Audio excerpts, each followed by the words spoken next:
Chapter 7. Bargain shopping. Probably one of my favorite things to do. Even if you're not a spender by nature, finding a great bargain on something you really want will send a rush down your spine. It's just plain fun to find a deal. However, if you want to find the absolute best bargains, you will need to go do three things: learn how to negotiate, have patience, and know where to find a great deal. Now, let's have fun. Let the fun and games begin. So, as a factor, let's look at some things and just see where your thinking is right now. So, most of the items at a pawn shop are stolen. Do you think that's true or false? Learning to be quiet is actually a powerful tool in negotiation. A seller who senses that you are attached to an item will be less likely to negotiate a deal. In certain circumstances, it's okay to stretch the truth to get a bargain. And in most countries, except for the U.S., use negotiations as a way of life. So think about these statements, and as we're going through our lessons today, see if you agree or disagree at the end with your initial. So our vocabulary we're going to need for this chapter are: the first one is integrity, having to do with a person's honesty and moral attributes. So someone who has integrity is not going to lie to you. They're going to be truthful. They're going to be honest, which is very important in making deals. A consignment shop. This is a retail store where people sell items and the owner of the shop gets a percentage of the sale, but then you get part of the sale as well. It's a really great way to make some extra cash. Estate sale. It's a type of yard sale where there's more items, usually the entire contents of a household. Typically this is done when someone has passed away and the children have a mom and dad's house. They need to get rid of most of the things because there's just nowhere else for them to go. Or sometimes an estate sale is used when a couple might decide to downsize in order to have a smaller home, and they may decide to do an estate sale to get their household items down to a smaller amount. Walkaway power. This is your ability to walk away from a purchase when negotiating, and we're going to talk about this. It's a real important thing to be able to do so you can get the best deal possible.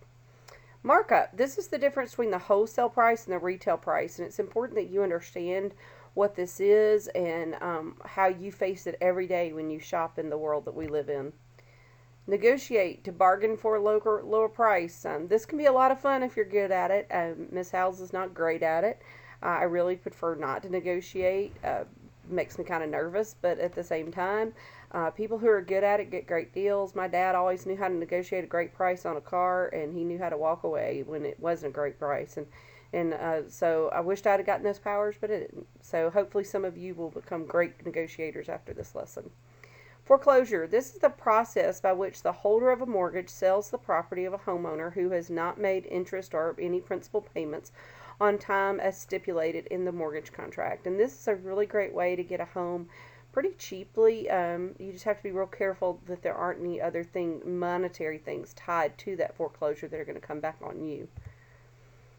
Auction, a public sale in which property or items of merchandise are sold to the highest bidder. And we'll talk about this as being a great way to find items to buy.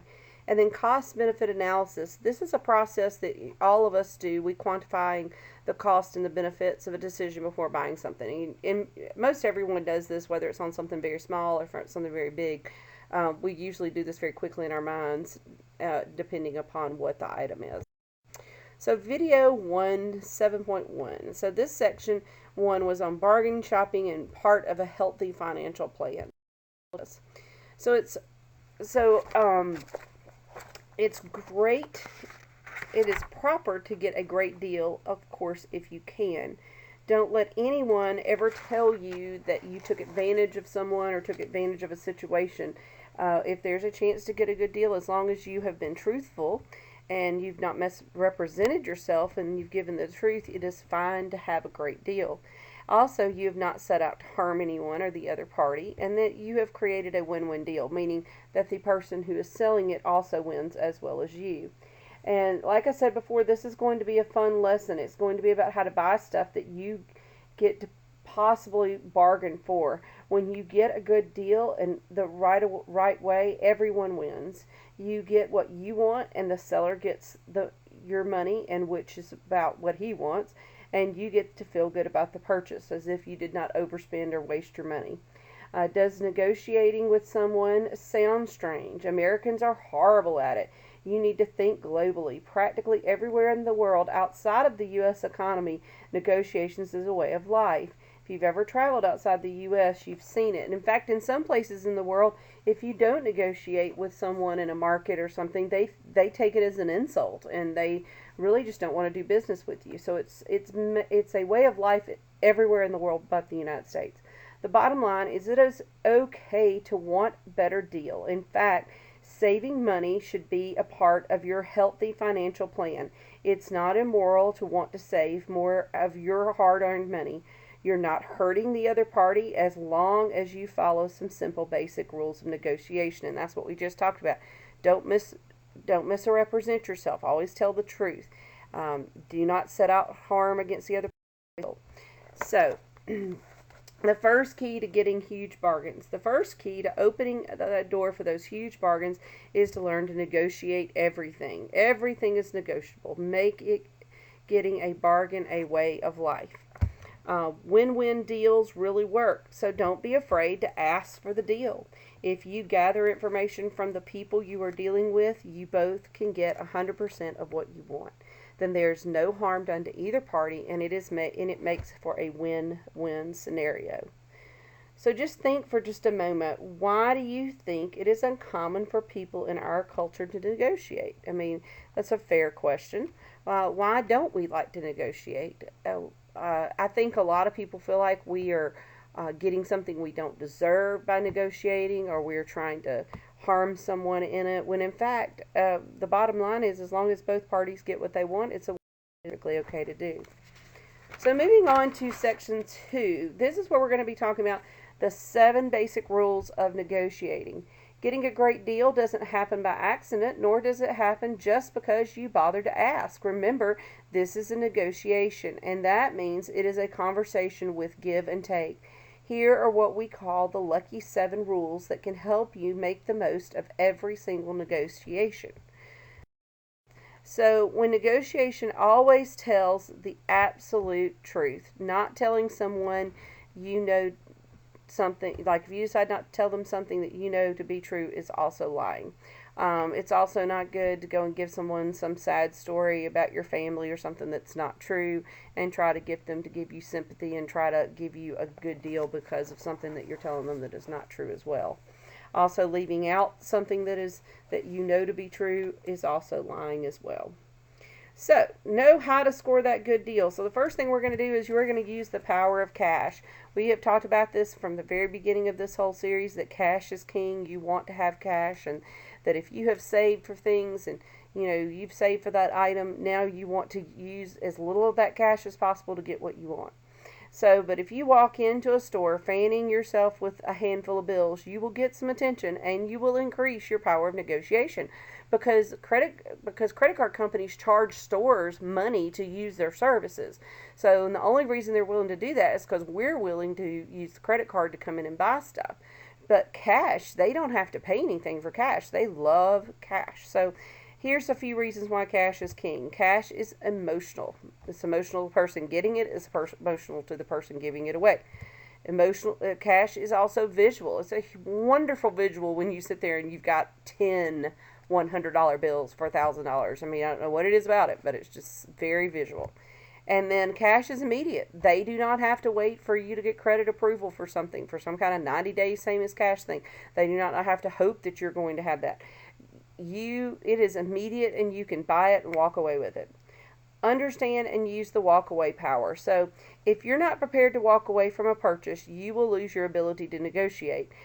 Do not get emotionally attached to the item. So let's say that you had been saving, your parents said that if you saved your money and you could buy the latest video gaming console, whatever that is, at the moment, and you were dying for this video game console, and you had saved your money, you had all of it saved up, you had your cash in hand, and you go into the store and you want it so badly that you can't even negotiate because it doesn't matter what it costs. You're going to buy it no matter what. you have now lost your walkaway power. This happens a lot with cars, especially when you've been looking for that car that you've been dying to have, and you've saved up your money and saved up your money. And let's say you find the exact make, model, even though it's a used car, let's say you find the exact car you have been dying to have, and you found it. You found it on Craigslist or some other type of thing, and you go to buy it. If you are emotionally attached to that car to the point where it doesn't matter how much it's going to cost, I'm going to buy it no matter what, you've lost all negotiating power. So you have to be able to walk away from it. Also, remember that when you do walk up to purchase something like that, you want to not walk up and show them you're so desperate for it. You want to walk up with that look of, I can take it or leave it. And if I leave it, it's okay. And you need to always be able to walk away, and you will always be able to do that. So our first activity for this particular chapter is going to be called Food for Thought. And you're going to go to Google Classroom, and the page is on Google Classroom for you to use. And you're going to simply look at the paper. Now, you can do this one of two ways. If you've got a printer, you can print out the page and do it directly on a piece of paper. Or you can write it down on your own piece of paper if you would rather do that. So, on Food for Thought, what you're going to do is you're going to go to Google Classroom, and the page is there, and you simply can either fill it out, you can either write it on your own piece of paper, or you can print out the piece of paper and do it on the one that I have provided for you on the Google Classroom assignment. And basically, here's what you're going to do. It's going to be kind of fun. You're going to go and look online, and you're going to research the cost of a list of about 10 items, and you're going to find the price for that item and that amount. So like, for instance, microwave popcorn, they want you to find a price for a 3-pack box, and then they want you to list a brand name.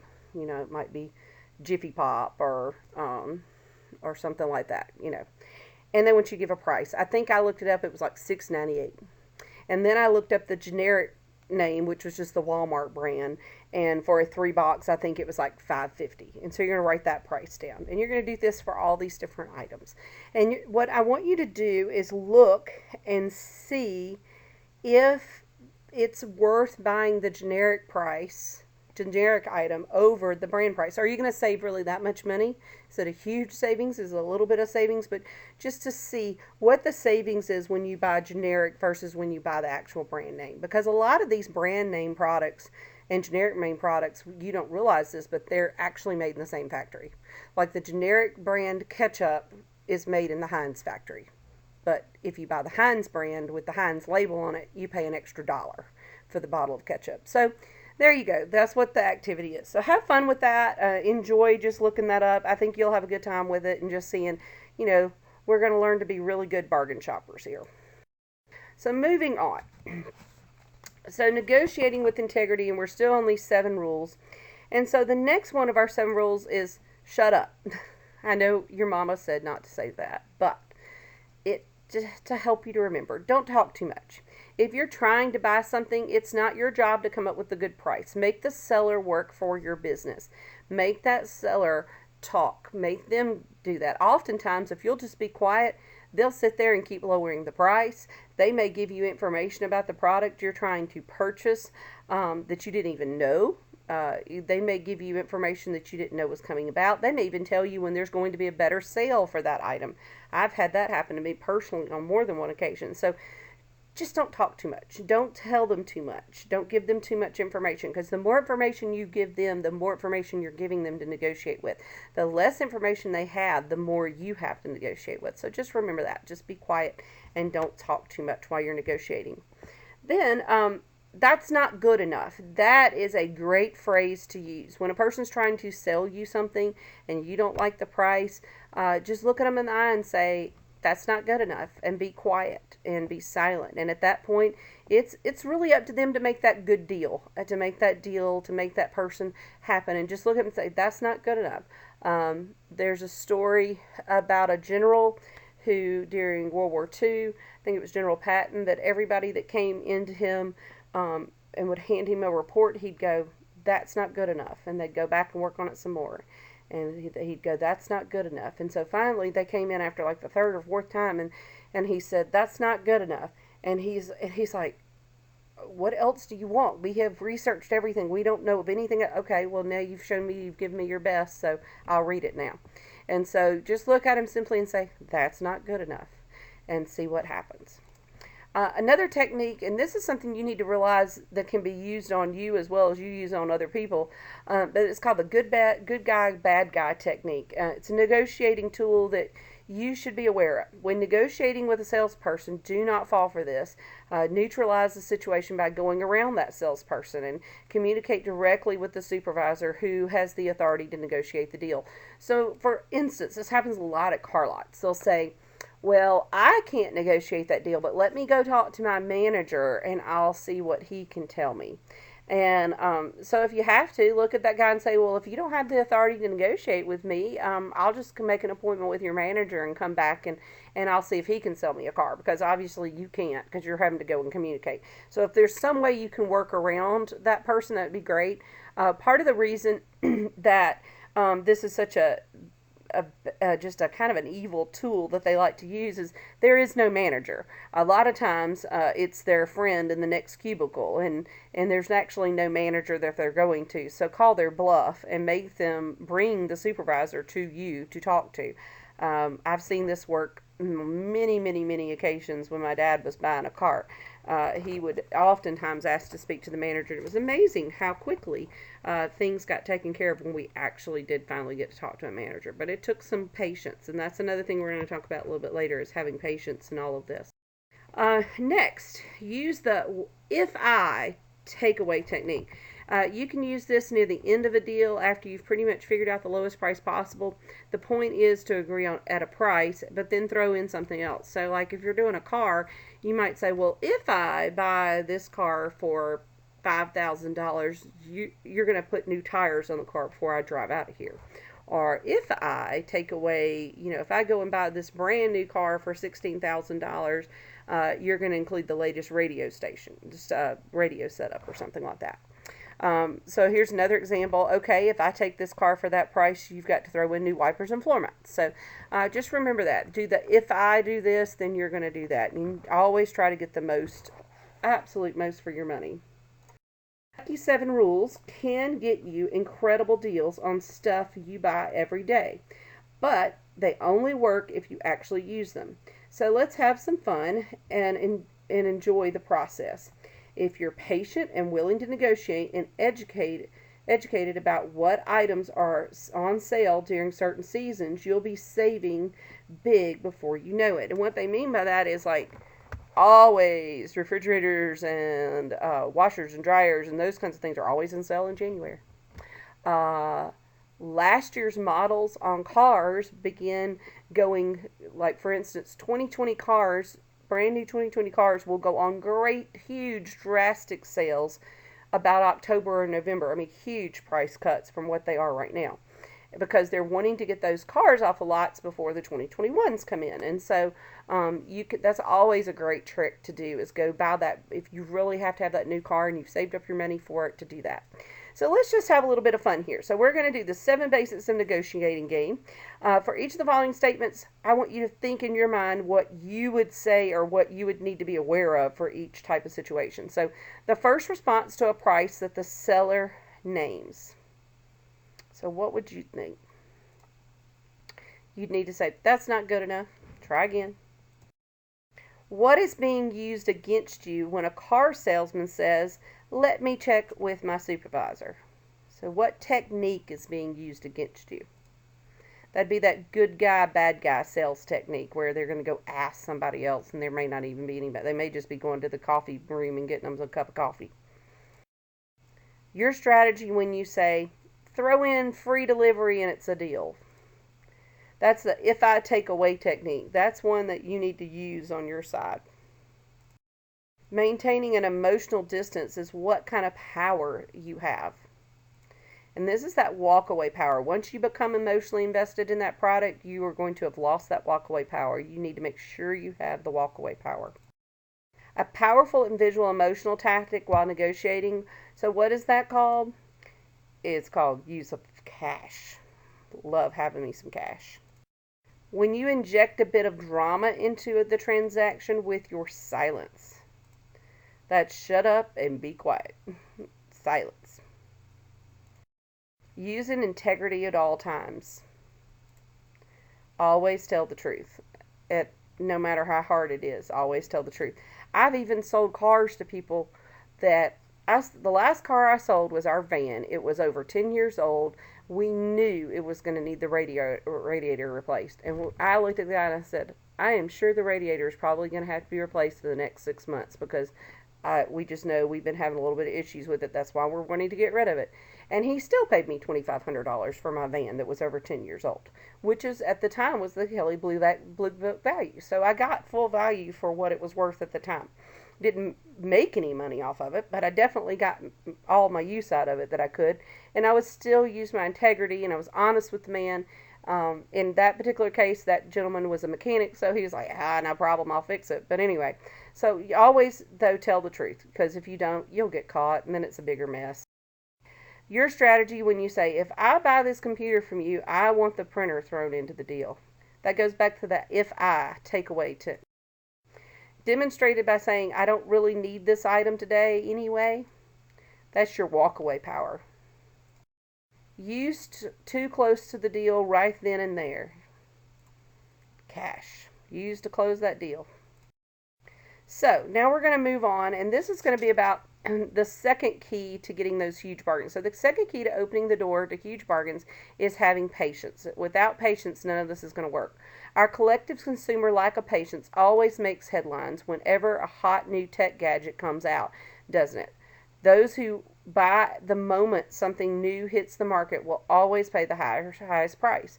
Save some money. Be patient. We see this every time a new iPhone comes out. There'll be these huge lines in front of the Apple store. People have sit there and sleep overnight so that they can be the first to have it. Those people are going to be the people to pay the highest price. Those of us who are patient will not pay that high price. Don't get married to a purchase, which means don't emotionally get attached to that purchase. You don't ever have to have anything. You can always work a way around everything in your life. You can always figure out something. I mean, granted, you've basically got to have shelter, food, that kind of thing. But your shelter doesn't have to be a mansion, and your food doesn't have to be at some fancy restaurant.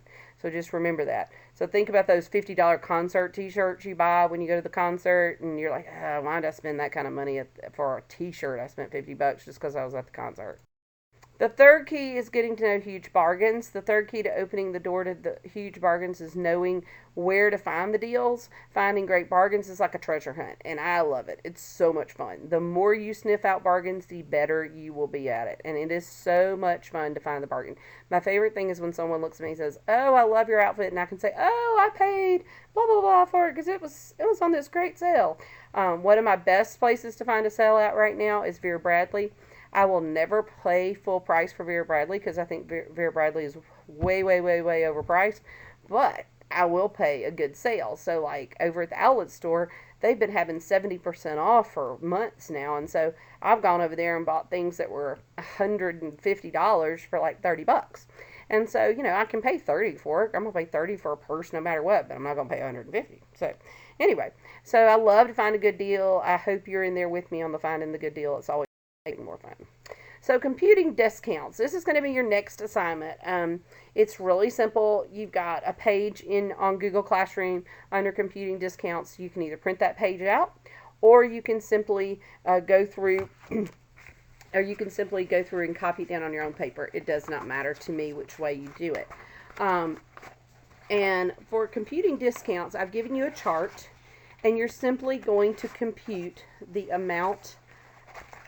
You're going to compute the item, and you've got the wholesale price, and then you've got the retail price there, and I want you to tell me the percent markup, or I've given you the markup price percent, and I want you to give me the actual retail price. So I don't care which, and you'll see it's a little chart that you have to fill out, and I've given you exact instructions on how to do it. I've even shown you how to do the math. It's very, very simple. Please use a calculator. But it's not too bad of an assignment. And I think you'll be shocked at how much you actually pay in markups for different things. So when we all walk out of there thinking we've gotten this huge bargain, we haven't. But it does make us feel good that we think we've gotten one. So computing discounts, that's what you'll want to stop and do next. So, place to find great deals. Section 3. Different places we can find. Another thing you can do is to trade something of value that's either goods or just your services. You might, if there's something you really want and somebody has something they want to get rid of and you don't have any cash for it, you might say, well, you've got 3 kids. I'll come babysit those kids for in exchange for whatever it is that you're wanting. That definitely works. You can also make an exchange. Let's say you have old purse that you're not using, but it's in pretty good shape, and that person likes your old purse and they've got a really nice pair of shoes that you want, you might want to trade the purse for the shoes. There's nothing wrong with that. When it comes to specific places to find great deals, we can give you some ideas. But remember, the trick is to be a little creative. There's really isn't a one-size-fits-all spot to finding good deals. So you'll have to learn the basics and then apply them to your own situation. So individuals, typically private sellers aren't trying to make a sale for profit. They're just trying to get some money out of the stuff that they don't need or want anymore. Also, they usually are motivated and are willing to negotiate for a lower price because the stuff's theirs anyway. I mean, so this makes for a win-win situation. I do this quite often. I love putting stuff on Craigslist. I have sold. I even had we moved into our new house 5 years ago. It's not really new anymore. And in our house, someone had a wooden dance floor. Well, I had no use for a wooden dance floor. And so I advertised it on Craigslist, and I had somebody come by. I think I made $150 on it. Didn't cost me anything. We bought it when we bought the house, and so it was just all pure profit. So I think I always ask out for more than what I intend to get. So like if I want $150 for it, I'll ask like $200. Yeah, the biggest item I've sold on Craigslist has been my father-in-law's boat. We asked $10,000 for this brand new bass boat. I think it had been in the water like 3 times. And we got $8,000 for it. And we asked 10 because we knew somebody was going to come in and say, well, I'll give you. And so we always plan for them to try to talk us down. But when in reality, we already had that price in our head of what we actually want. So kind of keep that in mind if you're dealing with Craigslist. The one thing about doing any kind of online sales here around town, don't ever go anywhere by yourself. Try not to go to their house. There's lots of places now that you can go meet. A lot of people will meet like at a library or a police station, and they'll do the money and the item exchange there. But just be smart. But for sure, do not ever go anywhere by yourselves, because that's when things get dangerous. But it's nothing wrong with buying and selling from private sellers. Just make sure you're safe and you have some common sense about it. So, estate sales and public auctions. These are great places to find deals, but you have to be careful. It's easy to get excited and end up paying more than the retail for things if you're not careful. You also need to go and be prepared before bidding at an auction, especially. You need to know exactly what you're bidding on. You need to see the items, and you need to be like, I know exactly how much that's worth, and I know exactly how much to not pay for it, and I know exactly how much I can pay for it. And then don't go past that line. Also, estate sales, be careful. Sometimes things will appear like they're going to work, but they don't. But estate sales really are great places because it literally, I've seen cars in estate sales, jewelry, plate, all different kinds of dishes, and all. I mean, you name it. You can, if you think about things that are in your house, that could possibly be in an estate sale. I mean, everything. And then auctions depends on the kind of auction. If you go to an auction that's maybe a office company's going out of business, and they may have of course they're going to have all office stuff. But then if you go to a police auction where like they've recovered all this stuff from bad guys and they're trying to make some money off of it, you don't know what you could find. I mean, that's when you really need to be careful and look. But that's a great place to find some deals. Also, you can even go to auctions, I know, in Mobile County, and you can go stand on the steps of the courthouse, and you can even buy a house. And sometimes those houses go for just a few $1,000s that go up for auction. So the auctions are a great way to find things. You just have to go in prepared. You can't go in unprepared. Couponing. I know you've probably heard a lot about couponing. You may have moms that do this a lot, or even dads that do this a lot. This is the bottom line to the trick to couponing. Do not let the coupons control what you want to purchase. You use the coupons on the items you're going to buy anyway. Now, if you buy a particular kind of soap and you have a coupon for that soap and it's going to expire before you run out of soap, by all means, go buy the soap and save it. Put it up somewhere. That's a smart thing to do with your money. But you do not go out, and if you don't use that particular kind of soap, don't go out and buy a whole bunch of it because you have a coupon for it. That doesn't make any sense. Use coupons for what you're going to buy. And then garage sales, you can always find good deals at garage sales. Some people are funny about these things, but you just have to go in with the right mindset. Repo lots. These are places where cars have been repossessed. But once again, you need to do your homework. You kind of need to know what kind of car you're looking for, and you need to know everything about that particular brand of car before you go in there. And you're going to have to be willing to compromise on some things. So, they may have a blue car there that's everything you've ever dreamed of, but you really wanted a red car. So you may have to go with the blue car. But a repo lot's amazing. This is just like places where cars have been repossessed, and meaning like the people couldn't afford them, and so they went and took them back. And so they're great places to find really good deals on a car. Flea market. This is one of the best places you can hone your bargaining skills. They love to bargain at the flea market. So, and they've got all different kinds of things at the flea market. Just be careful and use good sense. If something looks too good to be true, it probably is. Refunds and rebates. These are always follow up with refunds and rebates and purchases. Those dollars can add up. I've gone and bought printers before from like Office Depot and gotten like $100 back. Well, the printer only cost $250, so the printer now is $150 once I got my rebate back. Awesome.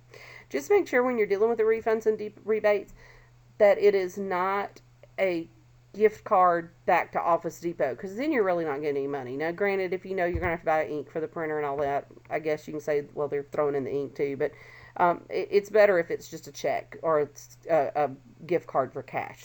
So just check on that. Finally, foreclosures. Avoid foreclosure sales until you are really educated on the process. And that is so true. You can find great deals on foreclosed homes, but some of these foreclosures come with hidden costs that you need to be very much aware of. This is not something for like the first time home buyer needs to do. This is something you need to have researched and really understand all the ins and outs, because you can pay money into a house, go in and fix up that house, and that original owner can finally get caught up on everything, and they can come in and kick you out of their house, and it's theirs again. And they get a certain period of time to do that. So you have to be really careful on foreclosures, but it is a great way to get a home for a really cheap price. Pawn shops. These items are cleared with the police department, are highly regulated. A lot of people think that pawn shops are only places where stolen goods are, but they have to be regulated by the police. Make sure that they are not selling stolen goods. If they are caught selling stolen goods, there's all sorts of problems that could come from that. So they are not. So know that that's a good place. A really great place to get items like for your video games and stuff like that. Have lots of great deals on video games. So go check it out. Also, pawn shops always seem to have guitars. So if you're interested in starting to learn the guitar, that might be a really great place to go and look. Online auctions, while there's a possibility of getting burned, it's also possible to get a really good deal. You just have to be willing to take a chance. I would not probably do this on a really big purchase item, but start small, and it's really fun. I remember my first online auction I won for my son was when he was 5. I won him a Lego space shuttle, and I got it for $90, and that was so much fun to get that for him because it was no longer being sold anywhere, so it's kind of cool. So classified ads, these links will guide you to individual sellers. These are really kind of hard to find these days, but back in the olden days, whenever I got a newspaper, they would have those, and they may still have some around. Consignment sales. Now, this is where, girls especially, this is when you can really do great. So you can take all those items that you no longer want to wear and go take them to a consignment shop, and you will get some money once it's sold, and the person that's running the shop gets a little bit of money. I think they normally get between 10 and 20%, and then you get the rest. So, hey, great way to make some money. Guys, you can do it too. There's lots of different places in town that do this. And so, but go take your items there. And that is it's also an awesome place to find things. I've known people to go to consignment shops, and they have found designer brand clothes with the tags still on. So in other words, they'd never been worn. So that's kind of cool too. So great place to shop, great place to sell. Conventions. So you're probably a little young for this right now, but when you get older, vendors who are at conventions and trade shows, which we have a few of those here, like we had the boat show here a couple of weeks ago. those people at the end of their time are ready to just almost give everything away. This happened to me at the last music conference I went to up in Montgomery. I was walking through the exhibits one last time, and I noticed this place that's one of my favorite barbecue places was there. And I was like, "Oh man, I didn't know you were here." And they were like, "Oh, here, have a extra thing of barbecue sauce on us." And I was like, "Don't I need to pay for it?" Nope, take it. And it's because they didn't want to have to ship it back. They didn't want to have to take it back. So sometimes people will give you stuff or will give you an extremely discounted rate on stuff at these shows right at the end of their time so that they can get rid of it. So then your next activity is going to be something called double discount. And basically this is going to be you calculating a double discount. So you might be thinking, Miss House, what's a double discount? This is where you go into a store and maybe you find a rack that says it's 25% off.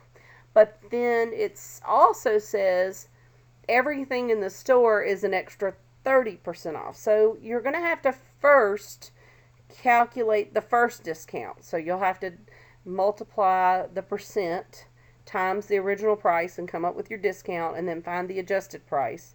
Then take the adjusted price and multiply that by the new percentage off and get that amount off, and then get the new adjusted price. So all the instructions are on the Google Classroom. I've given you a worksheet to do that on. Once again, you can print out the worksheet or you can just copy down the material and do it on your own paper. Either is, of course, okay. And then the last thing I want you to do, and this I hope we really get to. I hope we get to do this activity in class. But if we don't, that's okay. But anyway, if you do it at home, I think you'll have a good time doing it. I want you to go bargain shopping. I want to see who can find the best deal on a 67-inch television set, a video gaming device, and a refrigerator. And you'll see a little basic form I want you to fill out for where you found your item, and just come up with the very best. We want to see who's the best bargain shopper in the class. Who can find it for the cheapest amount. So I hope you have enjoyed this lesson, and I hope you are doing well and that you will have some happy bargain hunting in your future. And have a great day, and I hope you've enjoyed Chapter 7.